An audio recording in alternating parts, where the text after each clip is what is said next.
Jorge es un invitado que nos va a aportar mucho en este episodio, porque Jorge tiene autoridad para hablar, primero como paciente de alto costo, segundo como fundador y director de Retorno Vital, esta institución que acompaña a pacientes con diversas patologías, como ya se los contamos, en el navegar del sistema de salud, y tercero como gran conocedor del sistema de salud. Vamos a partir esta sesión en tres bloques, Jorge, aprovechando esas tres cualidades que usted nos puede aportar en este espacio. Y la primera es hablar de Jorge como paciente. Entonces vamos a ahondar un poquito en su historia, porque usted ha navegado muy bien por el sistema de salud. Cuéntenos, Jorge, ¿en qué momento se afecta su salud? Bueno, la verdad es que han sido 45 años de vivir con una condición de salud. Desde muy temprana edad, a los 8 años, me diagnosticaron diabetes mellitus tipo 1. Soy paciente diabético insulino dependiente ya hace 45 años. Y digamos que he tenido que vivir con esta condición, pero le agradezco muchísimo el tener esta oportunidad de vivir con esta situación de vida, porque me ha enseñado a valorar cada día más lo que tenemos en nuestro sistema de salud.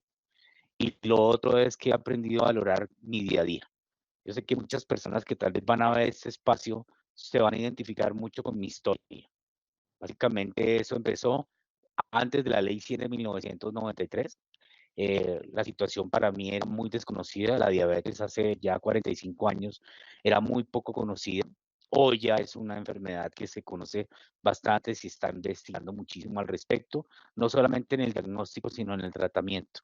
Pero cuando Jorge García a los 8 años fue diagnosticado, se le volvió un drama completo. Simplemente con el conseguir alimentos aptos para el consumo del diabético era muy difícil. Conseguir una cita con un médico especialista, por ejemplo, mi papá y mamá tuvieron la oportunidad de pagarla, pero aún así era muy complicado porque se estaba como medio descubriendo los signos, los síntomas y el tratamiento de esta condición. Entonces, a partir de esto, pues traté de sobrellevar mi condición de salud a pesar de la poca oportunidad que teníamos en tecnología. Vamos a hablar un poco de eso, de tener una insulina, que es la base esencial, tal vez para las personas que no entienden el tema. La insulina lo que hace es que regula el la cantidad de glucosa que tenemos en la sangre, y lo que hace esa hormona de la insulina es tocar la puerta de cada uno de los órganos y depositar allí la glucosa que necesitamos para que los órganos funcionen adecuadamente. Si la insulina no está en mi cuerpo, no puede entrar a los órganos, y entonces empieza a circular por todo el sistema sanguíneo, dañando órganos vitales. Para que lo entiendan, porque hoy estamos discutiendo sobre el tema de insulina, escasez de insulinas y demás, para que la gente entienda la gravedad de la situación cuando no tenemos insulina. Después de eso, me formé como profesional de la salud, como odontólogo, y tenía varias situaciones de riesgo que tal vez no le puse atención. Y ese es el otro mensaje que quiero decirle a la gente. Cuando tengan algún signo de alarma, consulten inmediatamente al médico tratante. Y así evitamos llegar a estadios como el caso mío. Ya después de mucho tiempo perdí mi función renal, casi a los 33 años, y con esa insuficiencia renal entré a diálisis. Estuve allí durante casi 8 años, y después de eso logré obtener el trasplante de un órgano que necesitaba, mi riñón. Fue donado por mi hermano porque, pues, no encontré un donante. Mi calidad de vida se había deteriorado, mi salud estaba en riesgo, pero gracias al sistema de salud logré obtener el trasplante. Hoy tengo una mejor calidad de vida, tengo medicamentos de muy buena tecnología que me permiten estar muy bien. Ese es un poco el resumen de lo que es la historia mía de Jorge García. Claro, y esto nos muestra cómo fue su historia con el sistema antes de la Ley 100, o sea, enfrentado a un seguro social desde muy pequeño, y cómo ha ido avanzando con la implementación de la Ley 100 y también con el mejoramiento que año a año va teniendo el sistema de salud, porque estamos de acuerdo en que esto es una construcción pasito a pasito y todos los días se va perfeccionando. Pero hablemos también un poco de esas barreras del sistema de salud.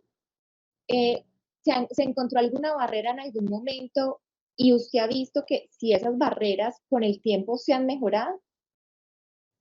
Bueno, yo creo que las barreras siempre han existido y vamos a hablar desde la visión del paciente, cuáles son esas barreras. Y yo creo que la primera de ellas es el desconocimiento, tal vez de la enfermedad y también de cómo navegar dentro del sistema de salud. El sistema de salud en Colombia es complejo, no es fácil de entender. Además que las rutas de atención son diferentes de acuerdo al asegurador. Entonces eso también, digamos, dificulta un poco la atención. Si nosotros nos guiáramos solamente con una ruta definida, pues sería mucho más fácil, pero desafortunadamente es diferente también por las regiones, por la condición de salud. No es lo mismo tener una patología como la mía, que es un diabético, a lo que tiene, por ejemplo, una enfermedad rara, que son un poco más complejas porque apenas están empezando a implementar. Entonces, partiendo del hecho de que las barreras siempre han existido, basadas en que la primera es básicamente nuestra, el desconocimiento, el manejo de nuestra enfermedad. Hay otros que nos hemos preocupado muchísimo por aprender de ella, entonces digamos que podemos navegar de una manera un poco más fácil, pero al final del día, digamos que las barreras siempre han existido.